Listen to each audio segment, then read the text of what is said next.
The autumn rain drummed against the tall windows of Ravenshollow Palace, as King Edmund Alexander stood alone in his private study, staring at the official documents spread across his mahogany desk.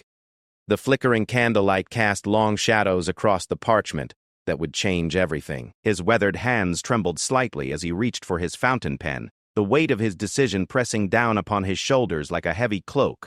At 73, Edmund had ruled the kingdom of Eldoria for nearly 2 decades, having ascended to the throne following his elder brother's unexpected death. His reign had been marked by stability and gradual modernization, but the shadows of his personal life had always lingered at the edges of his public image. Now, those shadows threatened to consume everything he had worked to build. The door to his study creaked open, and his most trusted advisor, Lord Chancellor William Hartwell, entered with careful steps.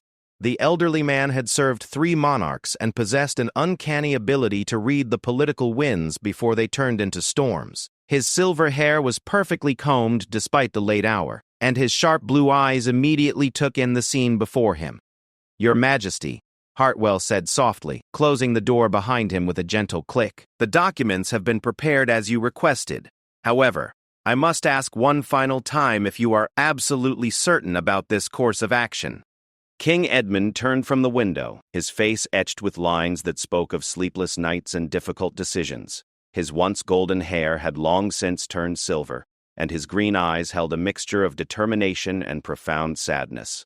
The royal regalia felt heavier than usual on his shoulders, as if the crown itself was warning him against what he was about to do. "William," the king began, his voice barely above a whisper, "in all your years of service to the crown, have you ever witnessed a decision more difficult than this one?" The chancellor moved closer, his own expression grave. "Your Majesty, I have seen kings make choices that shaped the fate of nations, but this strikes at the very heart of what it means to be royal. To strip Queen Consort Cordelia of her titles and privileges is unprecedented in our kingdom's 1,000-year history. Queen Consort Cordelia Blackwood had been Edmund's companion for 15 years, though their relationship had been controversial from the beginning. She had been married to another man when they first met at a charity gala in the capital city of Astoria. Their affair had been conducted in secret for 3 years before her divorce was finalized. And even then, their marriage had faced fierce opposition from Parliament, the Church of Eldoria, and a significant portion of the public.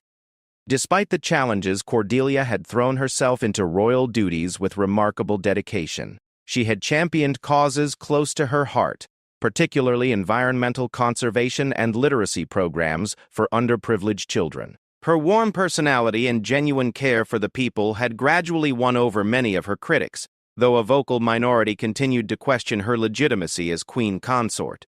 The king walked to his desk and picked up the first document, scanning the formal language that would effectively erase 15 years of his wife's royal status. The legal terminology felt cold and impersonal, reducing their complex relationship to mere bureaucratic procedure. He thought of Cordelia sleeping peacefully in their chambers just down the hall, unaware that her world was about to crumble. "The evidence is undeniable, William," Edmund said, setting the document down with a heavy sigh. "The investigation has revealed financial improprieties that go back 7 years. Millions of pounds from the Royal Charitable Foundations have been diverted to private accounts. The paper trail leads directly to her office." Lord Hartwell nodded gravely. "The investigation had been conducted in absolute secrecy over the past 6 months, following an anonymous tip that had reached the king through carefully encrypted channels. What they had discovered was a web of financial manipulation that implicated not only Queen Consort Cordelia, but also several members of her inner circle, including her private secretary and her chief financial advisor." "Your Majesty," Hartwell said carefully, "while the evidence is compelling, we must consider the broader implications. This decision will send shockwaves throughout the Commonwealth realms. Our relationship with the Parliament will be tested, and the media scrutiny will be unprecedented." The king moved to his bookshelf and pulled out a leather-bound volume of Eldorian constitutional law. The pages were well worn from his recent research into the legal mechanisms that would allow him to take such drastic action. The precedents were few and ancient, dating back to medieval times when monarchs had far more absolute power than they possessed in the modern era. "I have spent countless hours studying the constitutional provisions," Edmund said, opening the book to a marked page. "Article 7. Section 3 grants the reigning monarch the authority to revoke titles and privileges in cases of conduct detrimental to the crown's reputation and stability. The language is archaic, but the legal foundation is solid. The investigation had revealed that approximately £4 million had been systematically diverted from 3 major royal charities over the course of 7 years. The money had been funneled through a complex network of shell companies and offshore accounts, ultimately ending up in private investment portfolios controlled by individuals closely connected to Queen Consort Cordelia. What made the situation even more devastating was the nature of the affected charities. The Eldorian Children's Education Fund provided books and educational materials to rural schools throughout the kingdom. The Royal Environmental Initiative funded conservation projects and renewable energy research. The Veterans Support Foundation offered assistance to former military personnel struggling with physical and mental health challenges. These were causes that Queen Consort Cordelia had publicly championed with apparent passion and sincerity. Her speeches at fundraising events had been emotionally compelling, and her personal visits to beneficiary organizations had generated significant positive media coverage. The revelation that money intended for these worthy causes had been diverted for personal gain was particularly shocking given her public persona. The forensic accountants have traced the money through multiple jurisdictions, the king continued, showing Hartwell a thick folder of financial documents. The sophistication of the scheme suggests planning and coordination that could not have occurred without her direct knowledge and approval. Lord Hartwell examined the documents with practiced eyes. His background in international finance, acquired during his years in the private sector before entering royal service, allowed him to understand the complexity of the financial instruments involved. The scheme had been carefully constructed to avoid detection by standard auditing procedures, with small amounts being diverted over extended periods to minimize the risk of discovery. "Your Majesty," Hartwell said after several minutes of review, "while these documents are indeed damning, we must also consider the possibility that Queen Consort Cordelia was manipulated by advisors who took advantage of her trust. Her Majesty has never demonstrated particular acumen in financial matters, and it's conceivable that she was an unwitting participant in these activities." King Edmund had wrestled with this very possibility for weeks. Cordelia had always relied heavily on her staff for administrative and financial matters, preferring to focus her attention on the public-facing aspects of her royal duties. Her background before marriage had been in social work and nonprofit management, fields that had not prepared her for the complex financial structures that surrounded royal operations. However, the investigation had uncovered email communications that suggested a level of awareness and involvement that went beyond mere negligence. While Cordelia had not directly managed the financial transfers, she had been informed of various investment opportunities and had given explicit approval for administrative restructuring of charitable funds. "William, I have agonized over that very question," the king admitted, returning to his desk chair. "But the communications we discovered paint a picture of someone who, at minimum, chose to remain willfully ignorant of suspicious activities. As Queen Consort, she bore a responsibility to ensure the integrity of organizations bearing the royal name." Oh! The political implications of the king's decision extended far beyond the immediate family drama. The Kingdom of Eldoria maintained close relationships with 12 Commonwealth realms, and Queen Consort Cordelia had served as a key diplomatic figure in maintaining those relationships. Her removal would create a diplomatic vacuum that would need to be carefully managed to avoid broader political instability. Additionally, the timing of the revelation was particularly sensitive. Parliament was in the midst of debating the annual royal budget allocation, and Republican sentiment had been growing among younger citizens who questioned the relevance of monarchy in the 21st century. The scandal threatened to provide ammunition to those who argued that the royal family was out of touch with ordinary citizens and unworthy of public financial support. "The Prime Minister has been briefed on the situation," Lord Hartwell informed the king. Minister Elizabeth Thornton expressed grave concern about the potential for constitutional crisis, particularly given the precedent this action might set for future monarchs. She has requested a private audience to discuss damage control strategies. King Edmund appreciated the Prime Minister's pragmatic approach to governance, though he sometimes found her political calculations exhausting. Elizabeth Thornton had led the Labour Party to victory in the previous election on a platform of economic reform and social justice, and she had maintained a respectful but distant relationship with the royal family. Her primary concern would be protecting her government from any political fallout that might result from the royal scandal. Schedule the meeting for tomorrow morning, the king instructed. However, make it clear that while I value the Prime Minister's counsel, this decision falls within the constitutional prerogatives of the Crown.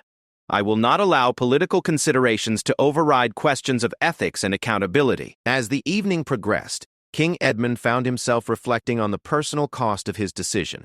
Despite the evidence of financial impropriety, Cordelia had been a devoted companion who had supported him through the challenges of modern monarchy. She had endured public criticism with dignity, had embraced royal traditions while bringing fresh perspectives to ancient institutions, and had been a loving stepmother to his children from his first marriage. His first wife, Queen Isabella, had died in a car accident 22 years earlier, leaving him to raise their two children, Prince Alexander and Princess Catherine, while managing the responsibilities of the crown. The grief had nearly overwhelmed him, and for several years he had struggled to find meaning in his royal duties. Cordelia had entered his life during that dark period and had helped him rediscover joy and purpose. "William," the king said quietly, "do you remember the first time I introduced Cordelia to you? It was at the Christmas reception 7 years before our marriage. You told me that she possessed a rare combination of strength and compassion that would serve the crown well." Lord Hartwell's expression softened as he recalled that evening. Queen Consort Cordelia had indeed made a remarkable impression, demonstrating genuine interest in the work of royal charities and asking thoughtful questions about the challenges facing the kingdom. Her background in social work had given her insights into poverty and inequality that had enriched the royal family's understanding of their subjects' lives. "Your Majesty, those qualities remain evident in her public service," Hartwell replied carefully. "However, the evidence suggests that private failings may have compromised her ability to fulfill her public duties with the integrity that the crown requires." The conversation was interrupted by a soft knock on the study door. King Edmund's personal secretary, Margaret Powell, entered with a silver tray bearing tea and light refreshments. Mrs. Powell had served the royal household for over 30 years and possessed an almost supernatural ability to anticipate the king's needs, particularly during times of stress. "Your Majesty, Lord Hartwell," she said with a respectful curtsy. "I thought you might require some refreshment given the late hour. Shall I prepare additional accommodations for your continued discussions?" King Edmund accepted the tea gratefully, noting that Mrs. Powell had included his favorite biscuits despite the somber nature of the evening's business. Her discretion and loyalty had been invaluable throughout his reign, and he knew that she was aware of the gravity of the situation without needing explicit explanation. "Thank you, Margaret," the king said. "Please ensure that we are not disturbed for the remainder of the evening. Tomorrow will bring challenges that require our full attention and energy." After Mrs. Sissa Powell departed, King Edmund and Lord Hartwell continued their discussion of the practical steps that would need to be taken to implement the king's decision. The legal documents would need to be filed with the proper authorities, official announcements would need to be prepared for release to the media, and arrangements would need to be made for Queen Consort Cordelia's transition to private life. The most immediate concern was determining how and when to inform Cordelia of the king's decision. The investigation had been conducted without her knowledge, and she had no reason to suspect that her royal status was in jeopardy. The conversation would be devastating, not only because of its personal implications, but also because of the public humiliation that would inevitably follow. "I will speak with her tomorrow morning," the king decided. "She deserves to hear this from me personally before any official actions are taken. Whatever mistakes she may have made, she has been my partner for 15 years, and I owe her that courtesy." Lord Hartwell nodded in agreement, though he privately worried about the emotional toll that such a conversation would exact on both parties. The king's affection for his wife remained evident despite the evidence of her wrongdoing, and the personal cost of this decision would be enormous. As midnight approached, King Edmund finally took up his fountain pen and began signing the documents that would strip Queen Consort Cordelia of her royal titles, her official duties, her security detail, her staff, and her access to royal residences. Each signature felt like a betrayal of their shared history, but he reminded himself that his primary obligation was to the crown and to the people of Eldoria. The first document revoked her title as Queen Consort, reducing her status to that of a private citizen. The second terminated her involvement with all royal charities and organizations. The third removed her from the line of succession planning and eliminated her role in state ceremonies. The fourth restricted her access to official royal residences and transportation. With each signature, King Edmund felt the weight of history and the loneliness of absolute power. The decision was his alone to make, and its consequences would reverberate throughout the kingdom and beyond. As he set down his pen and sealed the documents in their official envelopes, he wondered if future historians would judge his actions as necessary or vindictive. The rain continued to fall against the palace windows as King Edmund and Lord Hartwell concluded their business for the evening. Tomorrow would bring the most difficult conversation of the king's life, followed by a series of public announcements that would forever change the landscape of the Eldorian monarchy. The final decree had been signed, and there would be no turning back from the path he had chosen. The morning sun cast pale golden light through the silk curtains of the royal breakfast room as Queen Consort Cordelia Blackwood hummed softly to herself, arranging fresh roses from the palace gardens in a crystal vase.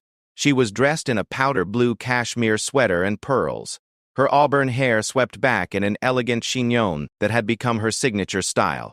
At 58, she maintained the grace and poise that had first captivated King Edmund at that charity gala so many years ago.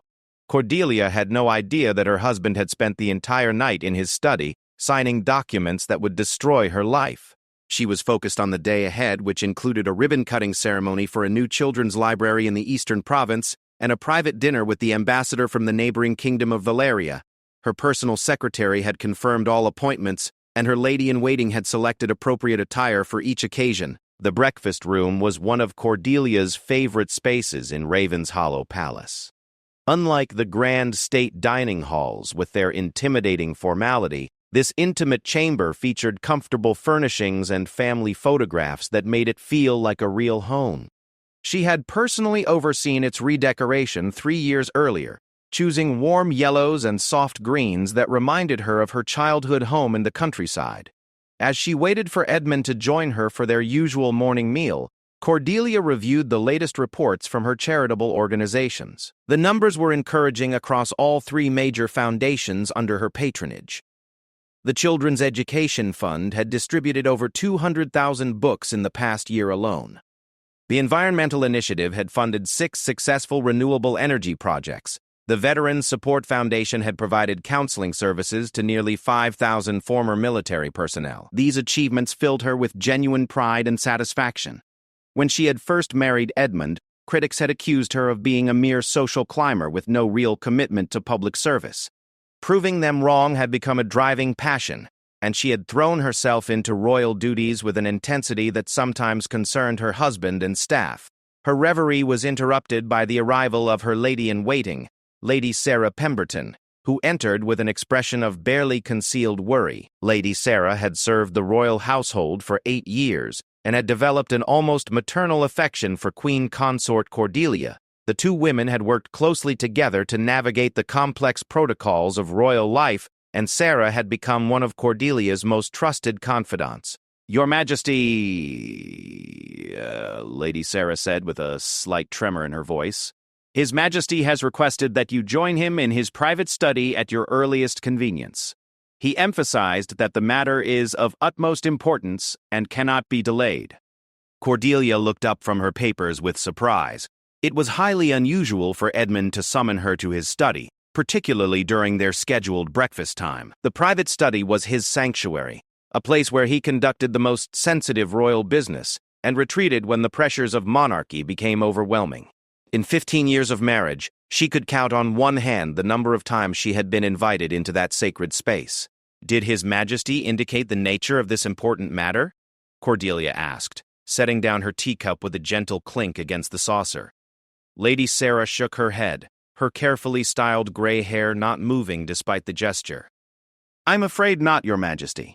Lord Hartwell was present when the message was delivered, which suggests the matter involves official royal business rather than personal concerns." Cordelia felt a flutter of unease in her stomach, though she couldn't identify any specific reason for concern. Her recent activities had been routine, her public appearances had been well received, and she was unaware of any brewing scandals or political crises that might require urgent attention. Still, the formal tone of the request and the early hour suggested something significant was developing. "Very well," Cordelia said, rising from her chair with practiced grace. Please inform their Majesty's staff that our breakfast will need to be rescheduled, and contact my secretary to discuss potential adjustments to today's schedule depending on the duration of this meeting.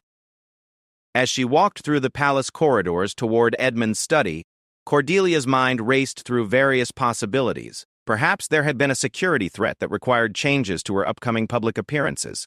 Maybe a family member from one of the Commonwealth realms was facing a crisis that required immediate royal intervention. Or possibly Parliament was preparing to introduce legislation that would affect the monarchy's role in government. The palace corridors seemed longer than usual as she made her way to the study, her heels clicking softly against the polished marble floors. Portraits of previous monarchs gazed down from gilded frames, their painted eyes seeming to follow her progress with silent judgment. She had walked these halls thousands of times, but today they felt different, charged with an ominous energy that made her increasingly nervous. When she reached the study door, Cordelia paused to compose herself before knocking. Whatever awaited her inside, she would face it with the dignity and strength that her position demanded. She had weathered criticism and controversy before, and she was prepared to do so again if necessary. "Enter," came Edmund's familiar voice from within. Cordelia opened the door and stepped inside, immediately noticing the unusual scene before her. Edmund was seated behind his desk, still wearing the same clothes from the previous evening, suggesting he had not slept. His usually immaculate appearance was disheveled, his hair uncombed and his face bearing the drawn expression of exhaustion and stress. Lord Hartwell stood nearby, his presence confirming that this was indeed official business of the highest importance. "Edmund, darling," Cordelia said with concern, "you look absolutely dreadful. Have you been working all night? You know what the doctors have said about managing your stress levels." The king looked up at his wife, and for a moment his resolve wavered. The genuine concern in her voice and the loving familiarity of her words reminded him of all the reasons he had fallen in love with her. She stood before him now, beautiful and caring, completely unaware that her world was about to be shattered by his words. "Cordelia, please sit down," Edmund said quietly, gesturing to the leather chair positioned in front of his desk. "What I have to tell you is difficult." She settled into the chair, her posture erect and attentive despite the growing anxiety she felt. Years of royal training had taught her to maintain composure even in the face of uncertainty, and she drew upon that training now as she waited for her husband to continue. Lord Hartwell cleared his throat softly. "Your Majesty, if I may suggest, perhaps it would be best if I provided the initial briefing on the situation, given the sensitive nature of the information involved." Edmund nodded gratefully, recognizing that his emotional connection to Cordelia might make it difficult for him to present the facts objectively. Hartwell had spent decades delivering difficult news to royal family members, and his diplomatic skills would be invaluable in this delicate situation. "Your Majesty," Hartwell began, addressing Cordelia with formal courtesy. "Over the past 6 months, the Crown has been conducting a confidential investigation into financial irregularities affecting several royal charitable organizations. I regret to inform you that this investigation has revealed evidence of significant fund diversions that appear to be connected to your office." Cordelia's face went pale as the words sank in. Financial irregularities, fund diversions, connected to her office.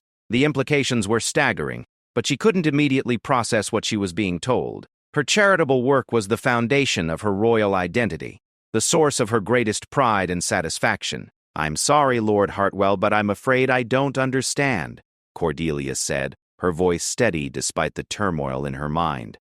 "Are you suggesting that there have been problems with the management of my charitable foundations? Because I can assure you that I have the utmost confidence in my staff and our financial procedures." Hartwell exchanged a meaningful glance with King Edmund before continuing.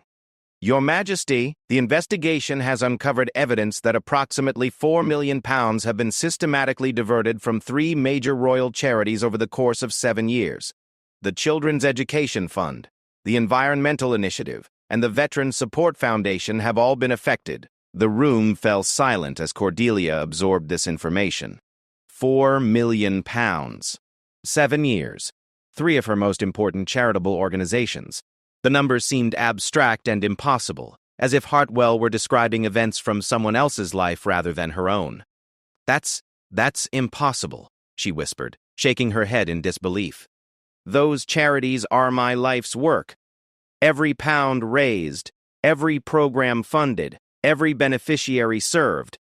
I know about all of it. There must be some mistake in your investigation." King Edmund leaned forward, his own voice heavy with emotion. "Cordelia, I wanted to believe that as well. I hoped desperately that the investigation would exonerate you, that we would discover the funds had been diverted by rogue staff members acting without your knowledge. But the evidence suggests otherwise." Hartwell opened a thick folder and withdrew several documents, placing them on the desk where Cordelia could see them. "Your Majesty, these are copies of email communications recovered from your office computers. They show your approval for various administrative restructuring initiatives and investment opportunities that formed part of the diversion scheme." Cordelia's hands trembled as she reached for the papers, recognizing her own email signature on several documents. The messages seemed innocuous at first glance, routine approvals for financial management decisions that her staff had recommended. But as she read more carefully, she began to see how these innocent-seeming authorizations could have been used to facilitate the diversion of charitable funds. "I remember these emails," she said slowly, her voice growing stronger as she focused on the technical details. "But they were presented to me as routine administrative matters. My financial advisor, James Morrison, explained that we needed to restructure our investment portfolios to achieve better returns for the charities. I trusted his expertise because he came highly recommended from the Treasury Department." Lord Hartwell nodded sympathetically. "Your Majesty, we have indeed identified James Morrison as a central figure in this scheme. However, the forensic analysis suggests that while Mr. Morrison may have initiated these activities, the scope and duration of the diversions would have required ongoing authorization and oversight from your office." The weight of the accusations was beginning to settle on Cordelia's shoulders like a heavy blanket. Even if she had been manipulated by unscrupulous advisors, her position as royal patron of these charities made her ultimately responsible for their management. The public would not distinguish between malicious intent and negligent oversight. Both would be seen as fundamental failures of her duty. "Edmund," she said, turning to her husband with pleading eyes, "surely you don't believe that I would deliberately steal money from children's education programs and veterans services? These causes are everything to me. They're the reason I've been able to find meaning and purpose in this difficult life." King Edmund's heart ached as he looked at his wife's stricken face. Despite all the evidence, despite the legal necessity of his actions, he still loved her deeply. The woman sitting before him was not a calculating criminal, but someone who had been overwhelmed by responsibilities she was not equipped to handle, and had trusted the wrong people with disastrous consequences. "Cordelia, I don't believe you acted with malicious intent," he said gently, "but I also cannot ignore the fact that your negligence allowed this situation to develop and continue for 7 years. The damage to the Crown's reputation, to the affected charities, and to public trust in royal institutions is enormous." As the conversation continued, the full scope of the situation became clear to Cordelia. The investigation had not only uncovered the financial diversions, but it also traced the missing money through a complex network of offshore accounts and investment vehicles. Some funds had been recovered, but millions of pounds remained missing, presumably lost to high-risk investments, or moved to jurisdictions beyond the reach of Eldorian authorities. The political implications were equally devastating. News of the scandal would inevitably leak to the press, creating a media-feeding frenzy that would dominate headlines for months. Opposition politicians would demand investigations and accountability measures. Republican activists would cite the scandal as evidence that the monarchy was corrupt and outdated. What happens now?" Cordelia asked, her voice barely audible. King Edmund reached across the desk and took her hand, feeling the wedding ring that had symbolized their partnership for so many years. "Cordelia, I have made the most difficult decision of my life. The documents have been prepared and signed. Your royal titles, privileges, and official duties are being revoked immediately." The words hit Cordelia like a physical blow. Royal titles revoked, privileges eliminated, official duties terminated. In an instant, her identity as queen consort, her role as a senior member of the royal family, and her life's work in public service were being stripped away. You're divorcing me?" she whispered, tears beginning to flow down her cheeks. "No," Edmund replied quickly. "This action relates to your royal status, not our marriage. You will always be my wife, but you can no longer serve as queen consort. The constitutional requirements of the position demand a level of integrity and accountability that current circumstances make impossible to maintain. Lord Hartwell stepped forward with additional documents. Your Majesty, these papers outline the practical arrangements for your transition to private life. Your personal staff will be reassigned, your security detail will be reduced to a minimal level appropriate for a private citizen, and your access to royal residences will be restricted to the private family quarters you share with His Majesty. The bureaucratic language couldn't mask the devastating reality of what was happening. Cordelia was being erased from royal life as if 15 years of service had never occurred. Her charities would need to find new patrons, her public commitments would need to be canceled, and her carefully cultivated relationships with diplomatic and civic leaders would be severed. When will this be announced? She asked, trying to maintain some semblance of composure. The official statement will be released this afternoon, Hartwell replied. We wanted to ensure that you were fully briefed on the situation before any public announcements were made. His Majesty insisted that you deserved that courtesy. Cordelia sat in stunned silence, trying to process the magnitude of what was happening to her. This morning she had been queen consort, second lady of the realm, patron of major charities, and a respected figure in international diplomatic circles. By evening, she would be a private citizen, stripped of titles and authority, facing public disgrace and criminal investigation. The irony was not lost on her that the charitable work she had pursued so passionately to prove her worthiness had ultimately become the source of her downfall. The causes she had championed, the beneficiaries she had served, the donors she had cultivated, all of it would be tainted by association with financial scandal. As the meeting concluded and the immediate arrangements were discussed, Cordelia began to understand that her life as she had known it was ending. The woman who had entered the study that morning would never exist again, replaced by someone whose name would be forever associated with scandal and disgrace. The transformation was already beginning, and there was no way to stop it. By noon, the carefully orchestrated machinery of royal communications had begun to move with ruthless efficiency. In the press office located in the east wing of Ravenshollow Palace, Director of Communications Victoria Sterling stood before a wall of monitors displaying news channels from around the world, her phone buzzing incessantly with calls from journalists who had somehow caught wind that something significant was developing. Victoria had served as the Crown's chief spokesperson for 12 years, having previously worked as a senior correspondent for the BBC before accepting the royal appointment. She possessed an encyclopedic knowledge of media law, constitutional protocol, and crisis management, skills that had been tested numerous times, but never quite like this. The statement she was preparing to release would send shockwaves through every newsroom in the Commonwealth and beyond. The official press release had been crafted with surgical precision, every word chosen to minimize legal liability while conveying the necessary information to satisfy public interest. The challenge was to explain the king's unprecedented action without providing so much detail that it would prejudice any potential criminal proceedings against those involved in the financial diversions. Ladies and gentlemen, Victoria said to her assembled staff, her voice crisp and professional despite the gravity of the situation. What we are about to release will generate the most intense media scrutiny this monarchy has faced in decades. I need every member of this team to understand that our handling of this crisis over the next 72 hours will largely determine how history remembers this moment. The communications team consisted of 8 senior professionals, each responsible for different aspects of media relations. There was Thomas Chen, the digital communications specialist who managed the royal family's social media presence and online reputation.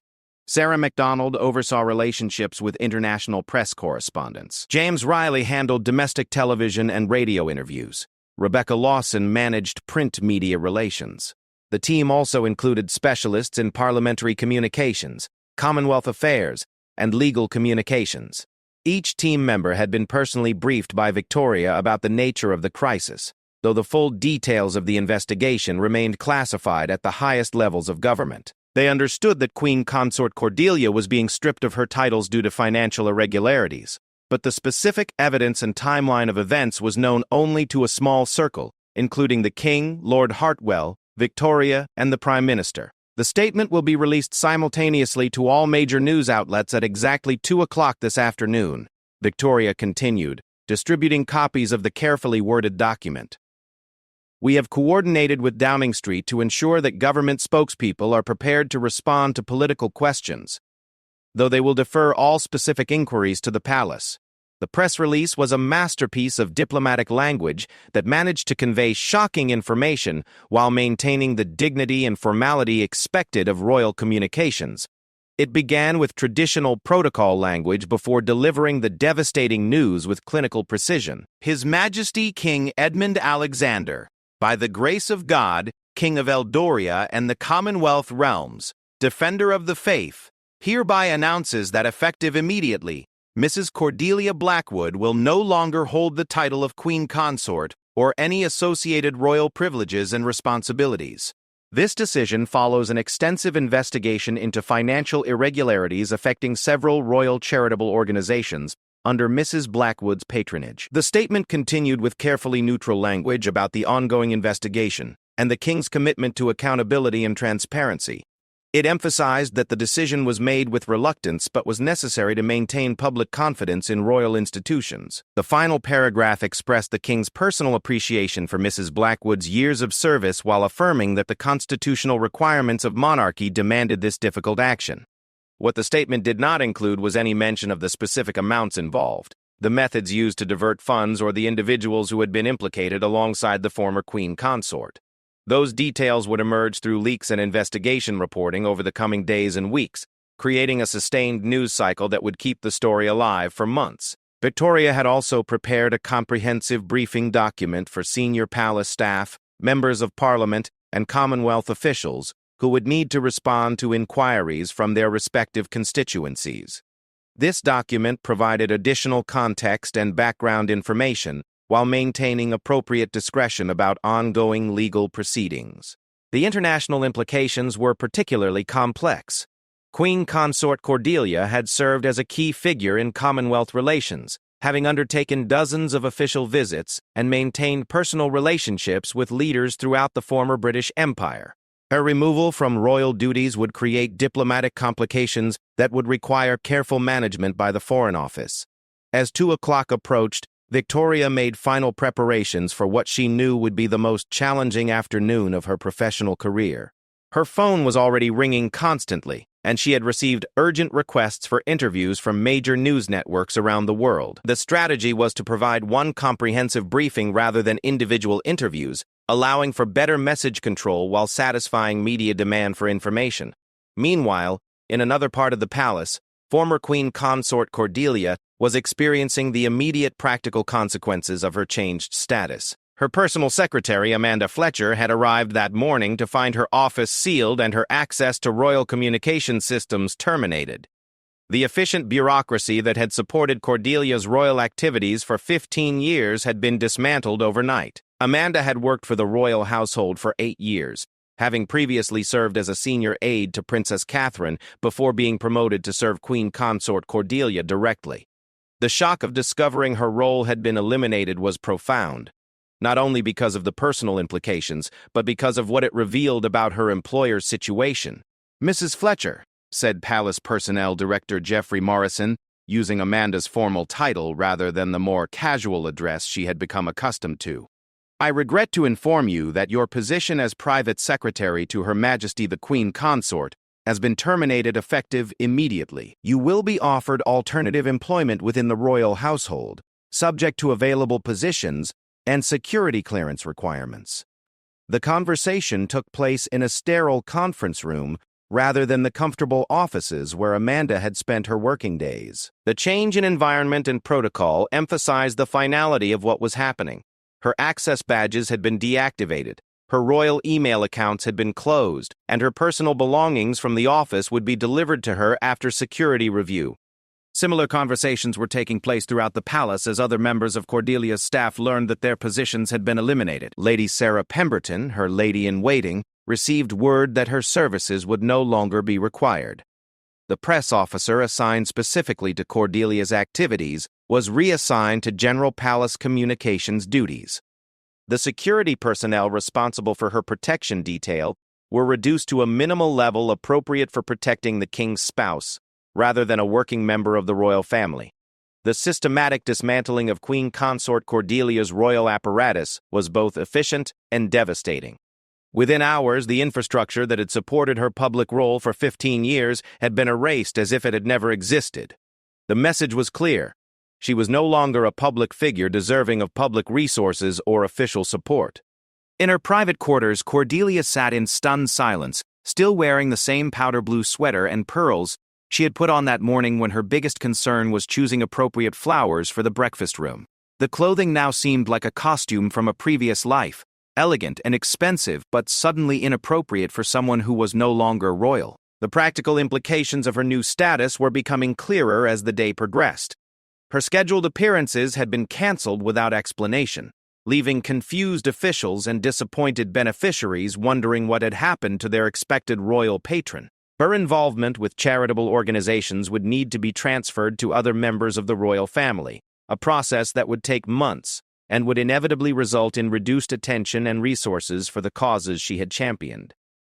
Most painful of all was the realization that her life's work had been not only terminated, but tainted by association with financial scandal. The libraries built with funds from the Children's Education Fund, the conservation projects supported by the Environmental Initiative, the counseling services provided through the Veteran Support Foundation.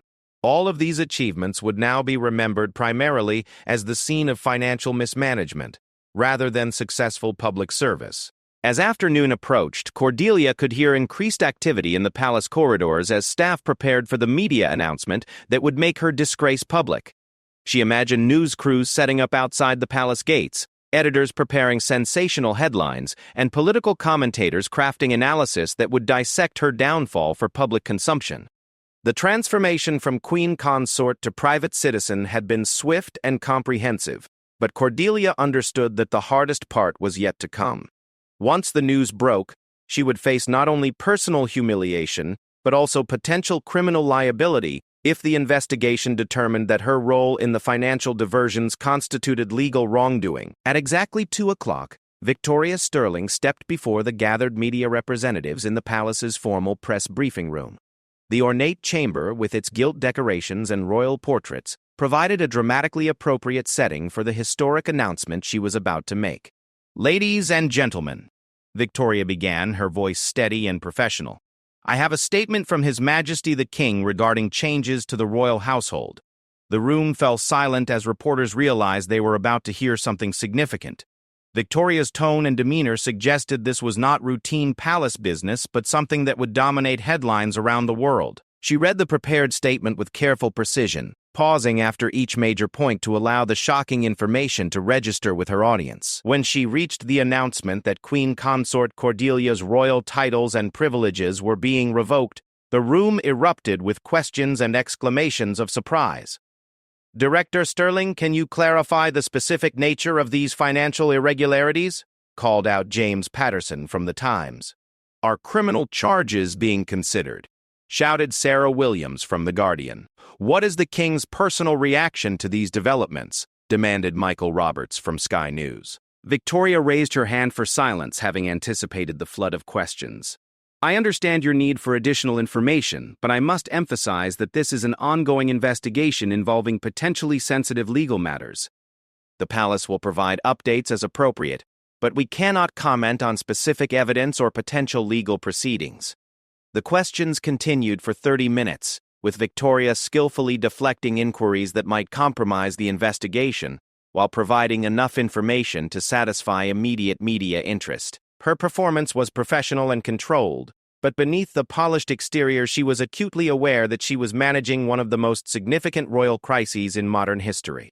As the press conference concluded and journalists rushed to file their stories, Victoria returned to her office to monitor the global response. Within minutes, news of Queen Consort Cordelia's downfall was spreading across social media, cable news networks, and online news platforms. The story was being treated as breaking news of the highest importance, with special bulletins interrupting regular programming and emergency analyses being prepared by royal correspondents and constitutional experts. The initial media reaction was a mixture of shock, speculation, and sensationalism. Headlines ranged from the factual Queen Consort stripped of royal titles to the dramatic royal family in crisis, to the sensational "Scandal Rocks Monarchy." Social media exploded with commentary, conspiracy theories, and calls for Republican revolution. By evening, the story had become the dominant news narrative, not only in Eldoria but throughout the Commonwealth and beyond. International news networks were providing wall-to-wall coverage, interviewing royal biographers, constitutional scholars, and political analysts who attempted to explain the significance of this unprecedented action. The public reaction was immediate and polarized. Supporters of the monarchy praised King Edmund's decisive action as evidence of royal accountability and integrity. Critics argued that the scandal demonstrated the fundamental corruption of hereditary privilege and called for the abolition of the monarchy entirely. Republican groups, which had maintained a relatively low profile during Edmund's generally popular reign, suddenly found themselves with powerful ammunition for their arguments against royal institutions. The Socialist Workers' Party issued a statement calling for immediate abolition of the monarchy and the establishment of a democratic republic. Even moderate politicians who had previously supported constitutional monarchy began questioning whether such institutions could survive in the modern era. The international diplomatic community was also scrambling to respond to the crisis. Commonwealth leaders who had worked closely with Queen Consort Cordelia needed to reassess their relationships with the Eldorian royal family. Scheduled state visits were quietly being reviewed and diplomatic protocols were being updated to reflect the changed circumstances. As the sun set on this historic day, the full magnitude of King Edmund's decision was becoming clear. What had begun as a private investigation into financial irregularities had evolved into a constitutional crisis that would reshape the monarchy and potentially the entire political system of Eldoria. Former Queen Consort Cordelia, now simply Mrs. Blackwood, watched the news coverage from her private quarters, witnessing the destruction of her reputation and legacy in real time. The woman who had awakened that morning as the second-ranking member of the royal family was ending the day as the central figure in one of the greatest scandals in royal history. The decree had been implemented, and there would be no going back to the life she had known. The future stretched ahead, uncertain and frightening, filled with legal challenges, public humiliation, and the daunting task of rebuilding an identity beyond the royal titles that had defined her for 15 years. 3 weeks had passed since the fateful announcement that had shattered the foundations of the Eldorian monarchy, and the reverberations continued to spread through every level of society like ripples from a stone thrown into still water. The initial shock had given way to sustained investigation, political maneuvering, and social upheaval that touched every corner of the kingdom and beyond. In the Houses of Parliament, the crisis had transformed routine political discourse into something resembling a constitutional convention. Prime Minister Elizabeth Thornton found herself navigating the most complex political situation of her career, balancing her government's relationship with the monarchy against growing Republican sentiment within her own party and the broader electorate. The Parliament building buzzed with unprecedented activity, as members of both houses grappled with questions that had not been seriously considered for generations. Should the monarchy's role in government be reduced? Did the Crown require additional oversight mechanisms? Were hereditary institutions compatible with modern democratic values? These discussions, once confined to academic circles and fringe political movements, had suddenly become mainstream political discourse. "Minister," said Deputy Prime Minister Robert Harrison during a private strategy meeting in Thornton's office, "the latest polling shows a dramatic shift in public opinion. Support for Republican government has increased from 18% to 37% in just 3 weeks. Among voters under 35, support for abolishing the monarchy now exceeds 50%. Prime Minister Thornton studied the polling data with the analytical mind that had served her well throughout her political career. The numbers were stark and troubling, suggesting that the Cordelia Blackwood scandal had unleashed Republican sentiment that had been simmering beneath the surface for years. The monarchy's survival was no longer guaranteed, and her government's response to the crisis would largely determine the future of Eldorian constitutional arrangements. "Robert," she replied, setting down the documents, "we need to understand that we're not just managing a political crisis, but a fundamental challenge to our entire system of government. The Queen Consort scandal has become a proxy for broader debates about inequality, accountability, and democratic legitimacy. The political calculations were enormously complex. The Labour Party had historically maintained an awkward relationship with the monarchy, officially supporting constitutional arrangements while harboring significant Republican sentiment among its membership. The Conservative Party remained largely monarchist, but was struggling to defend institutions that appeared increasingly tainted by scandal. The Liberal Democrats were divided, with some members calling for immediate Republican transition, while others advocated for constitutional reform that would preserve but limit the monarchy. Meanwhile, the investigation into the financial irregularities that had triggered the crisis was expanding beyond its original scope. Detective Chief Inspector Margaret Cromwell of the Metropolitan Police Financial Crimes Unit had been appointed to lead the criminal investigation, bringing 30 years of experience in complex financial fraud cases to bear on the royal scandal. DCI Cromwell's team had established a dedicated incident room in a secure facility in central London, where forensic accountants, digital specialists, and investigative officers worked around the clock to untangle the web of financial transactions that had funneled millions of pounds away from royal charities. The investigation had already identified 7 individuals with significant involvement in the scheme, including former Queen Consort Cordelia's financial advisor James Morrison and her private secretary Amanda Fletcher. The sophistication of this operation suggests coordination at multiple levels.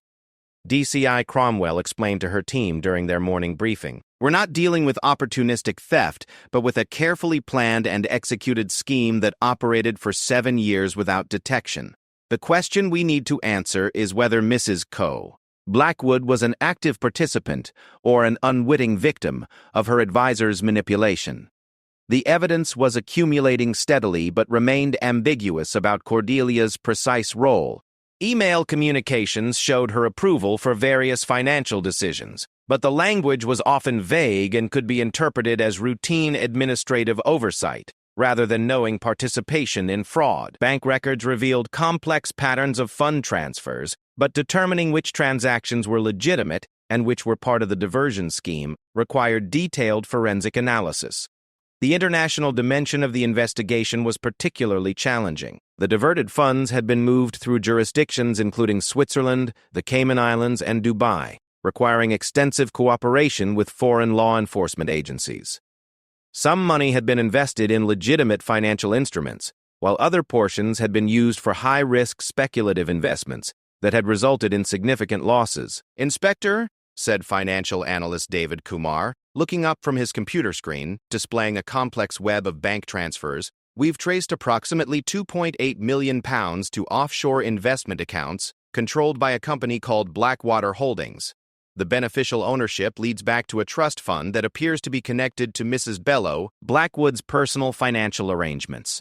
This discovery represented a significant development in the investigation, potentially providing direct evidence of Cordelia's involvement in the diversion scheme. However, the complexity of the offshore structures made it difficult to determine whether she was aware of the source of these funds or had been deceived by advisors who presented them as legitimate investment returns. While the criminal investigation proceeded, the broader social impact of the scandal continued to unfold across Eldorian society. The 3 charitable organizations that had been affected by the financial diversions faced existential crises as donors questioned their governance and beneficiaries worried about continued funding for essential services. The Children's Education Fund had been forced to suspend its book distribution program, affecting over 300 rural schools that depended on the charity for educational materials. Sarah Martinez, the fund's executive director, had worked tirelessly to maintain operations while dealing with intense media scrutiny and donor skepticism. "We've lost approximately 40% of our regular donors in the past 3 weeks," Martinez explained to her board of trustees during an emergency meeting. "Many contributors feel betrayed by the association with royal scandal, while others are simply uncertain about the organization's future viability. We need to make difficult decisions about which programs can continue and which must be terminated." The Veterans Support Foundation faced similar challenges, with many former military personnel expressing anger that funds intended to support their health care and counseling needs had been diverted for personal gain.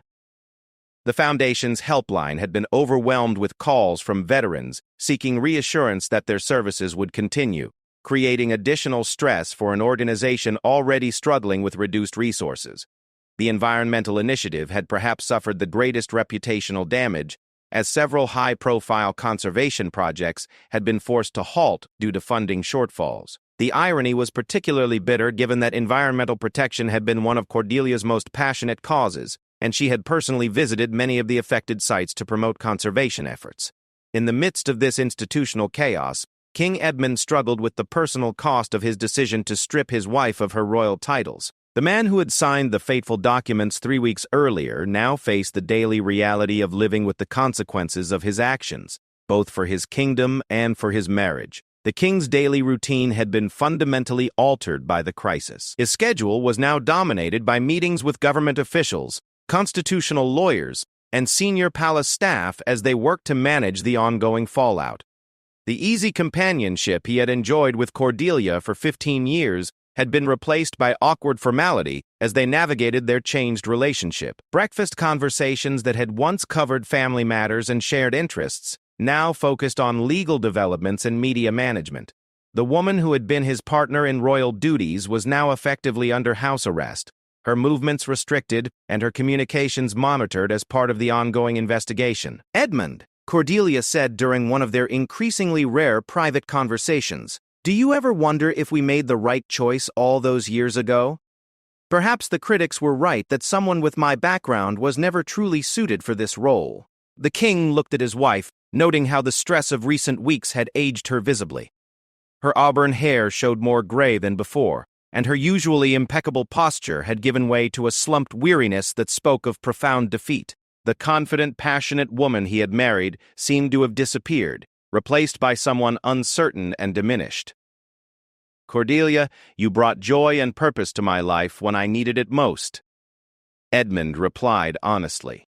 "Your work with the charities, regardless of how it ended, helped thousands of people and brought positive attention to important causes. I don't regret our marriage, but I deeply regret the circumstances that led to this situation." Their conversations often took on this melancholy tone as both struggled to reconcile their personal relationship with the public crisis that had engulfed them. The love they shared had not disappeared, but it was now complicated by questions of trust, responsibility, and the enormous pressure created by public scrutiny. The king's children from his first marriage, Prince Alexander and Princess Catherine, had also been drawn into the crisis, despite their efforts to maintain distance from the scandal. Both had been approached by reporters seeking comment on their stepmother's situation, and both had issued carefully worded statements expressing support for their father while avoiding any judgment on Cordelia's culpability. Prince Alexander, at 41, was the heir apparent and had spent his adult life preparing for eventual succession to the throne. The current crisis had accelerated discussions about transition planning, as political observers speculated about whether King Edmund's reign could survive the scandal or whether abdication might be necessary to preserve the monarchy's long-term viability. "Alexander," the king said during one of their private meetings, "I need you to understand that the decisions I've made were guided by constitutional duty rather than personal preference. The monarchy's survival depends on maintaining public trust, and that trust had been fundamentally compromised by the financial irregularities." The prince nodded gravely, understanding the burden his father had carried in making such a painful decision. "Father, I support your actions completely. The crown must be above reproach, and accountability cannot be compromised for personal considerations. However, I'm concerned about the broader political implications and whether the monarchy can recover from this crisis." These family discussions often focused on practical questions about the future. If Republican sentiment continued to grow, would gradual constitutional reform be preferable to defending the status quo? Should the royal family's role in government be voluntarily reduced to preserve their ceremonial functions? How could public trust be rebuilt after such a fundamental breach? The international dimensions of the crisis had also begun to affect the broader Commonwealth family of nations. Several Commonwealth realms had quietly begun discussions about their constitutional arrangements, with Republican movements in Australia, Canada, and New Zealand using the Eldorian scandal to advance their own arguments for severing ties with the Crown. The Governor-General of Australia, Sir William Thomson, had convened emergency meetings with constitutional experts to assess the implications of the crisis for Australian governance.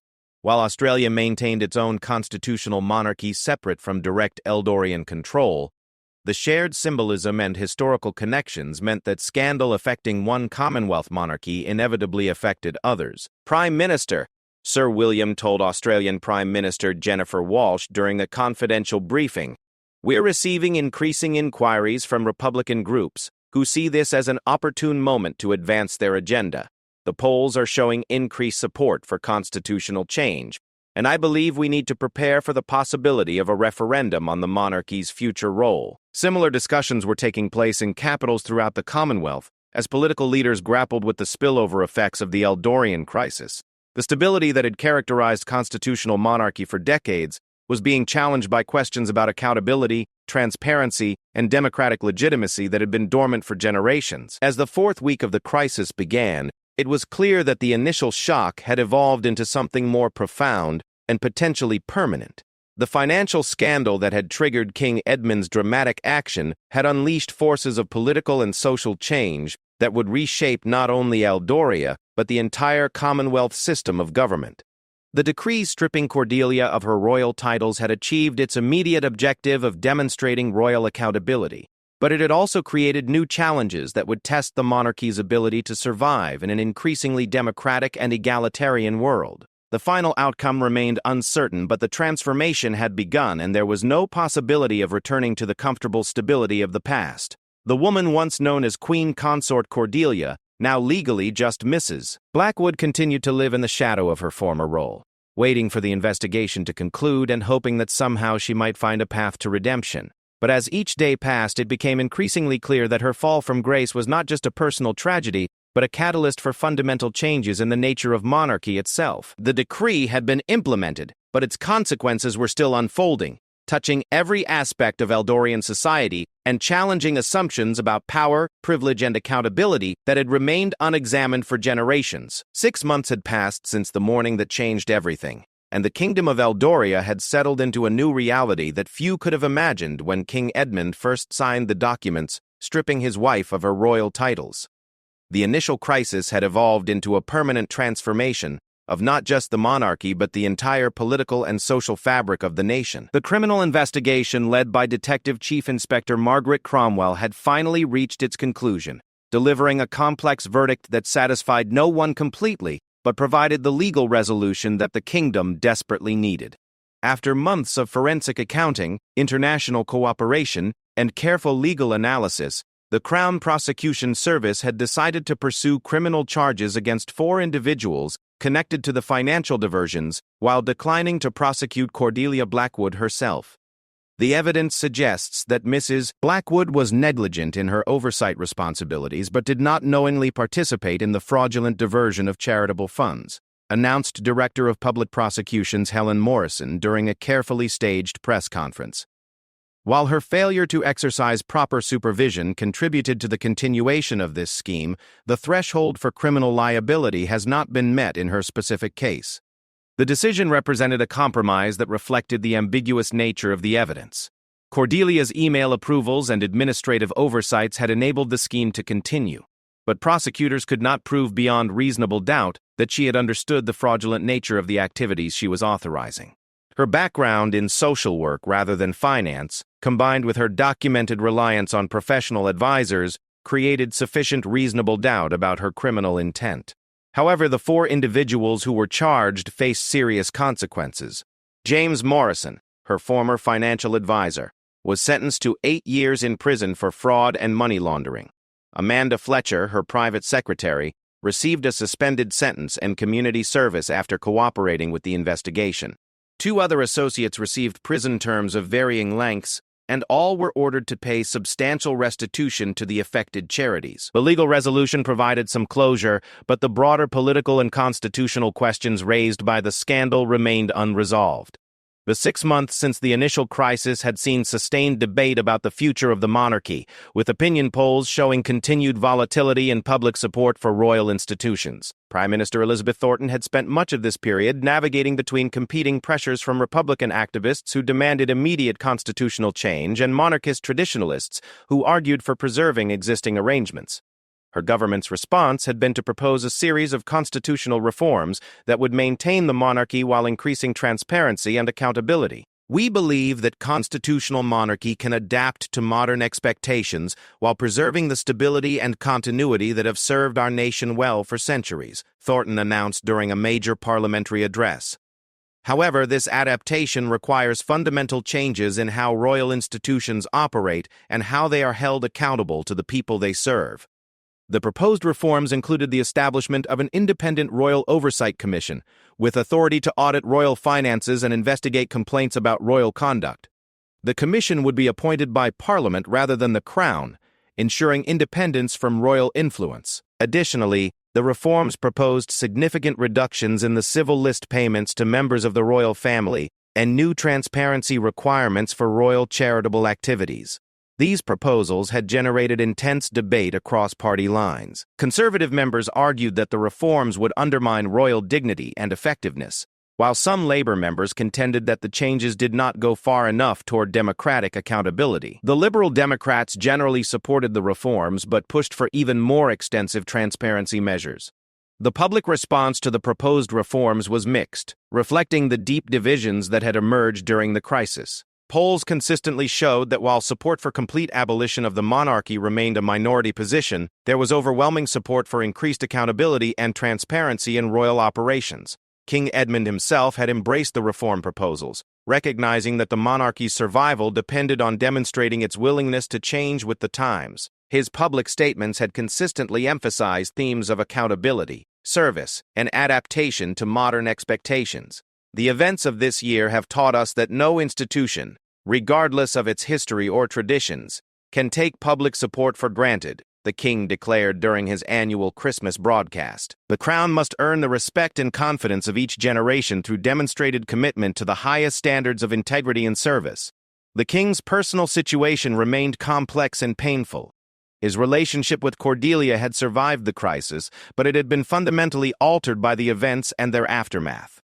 She remained his wife legally and personally, but her exclusion from royal duties had created a strange parallel existence within the palace walls.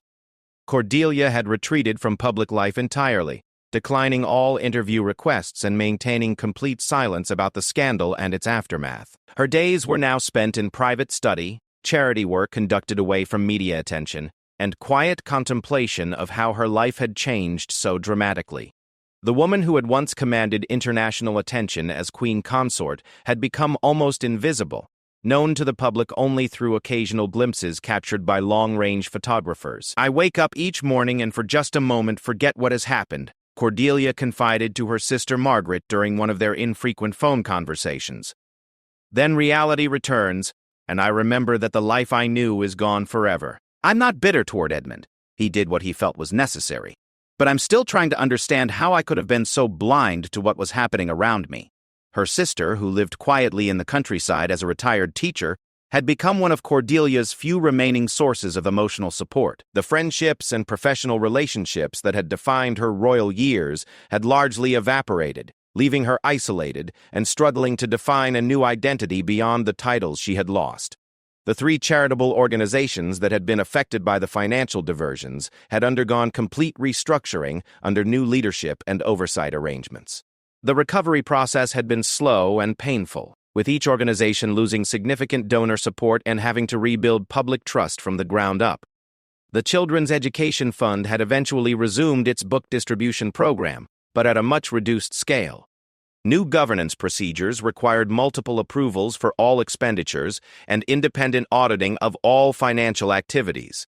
Sarah Martinez had resigned as executive director, feeling that fresh leadership was necessary to move beyond the scandal's legacy. The environmental initiative had faced the greatest challenges in rebuilding, as several major conservation projects had been permanently abandoned due to funding shortfalls. The organization had been forced to focus on smaller local initiatives while working to restore its reputation and donor base. Some environmental groups had criticized the royal family's continued involvement with environmental causes, arguing that the scandal had permanently tainted their credibility in this area. The Veteran Support Foundation had perhaps recovered most successfully, largely due to the unwavering support of the veteran community itself. Former military personnel had rallied around the organization, recognizing that their needs remained urgent regardless of the administrative failures that had occurred. New leadership had implemented comprehensive reforms while maintaining focus on the direct services that veterans required. Prince Alexander had emerged as the most visible member of the royal family during this period of rebuilding and reform. His careful navigation of the crisis had enhanced his reputation and positioned him as a modernizing force within the monarchy. Many observers believe that his eventual succession to the throne had been accelerated by his father's handling of the scandal. Alexander has demonstrated exactly the kind of leadership the monarchy needs for the 21st century, commented constitutional historian Professor David Blackwell during a television interview. He understands that royal authority must be earned rather than assumed, and that accountability is essential for maintaining public support. The prince had taken on many of the ceremonial duties previously shared with Queen Consort Cordelia, while also spearheading the implementation of the transparency reforms that Parliament was debating.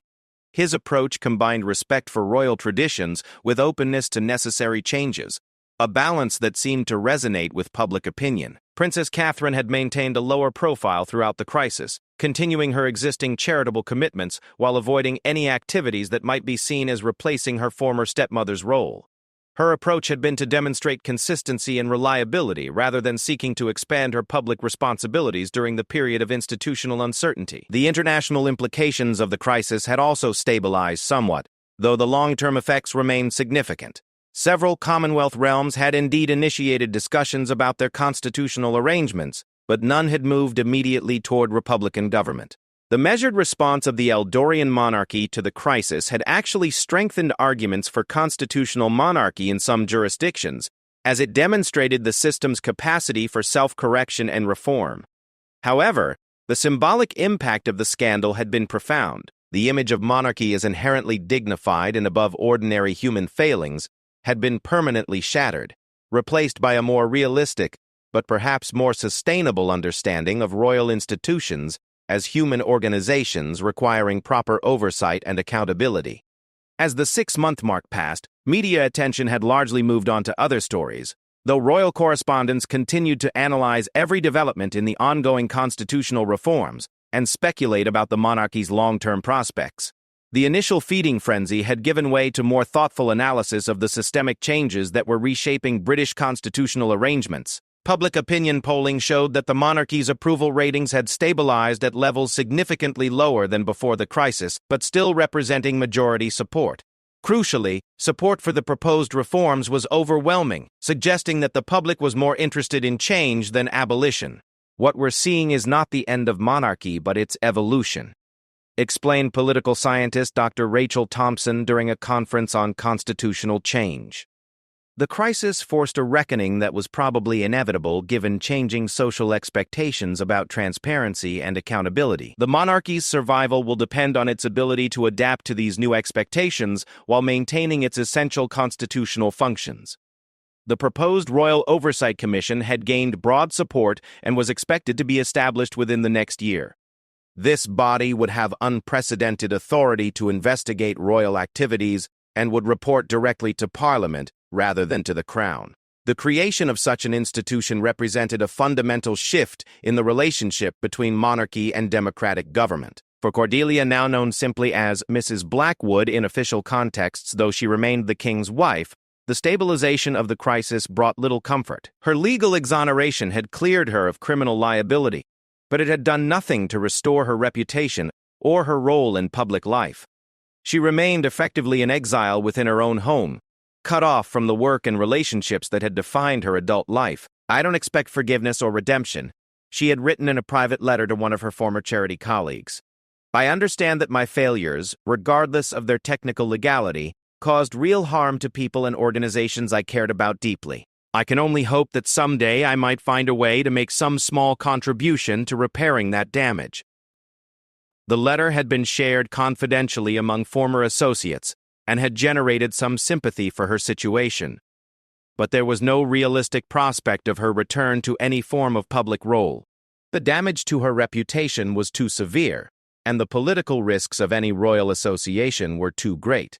King Edmund, meanwhile, had aged visibly during the 6 months since he made his fateful decision. The stress of managing a constitutional crisis while dealing with the personal pain of effectively destroying his wife's public life had taken a clear toll. His speeches and public appearances showed a man who had learned hard lessons about the costs of power and responsibility.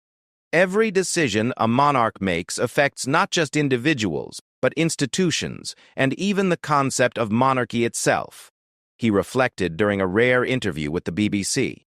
The choice I made regarding my wife's royal status was the most difficult of my reign, but it was necessary to preserve public faith in the crown's commitment to accountability and proper conduct.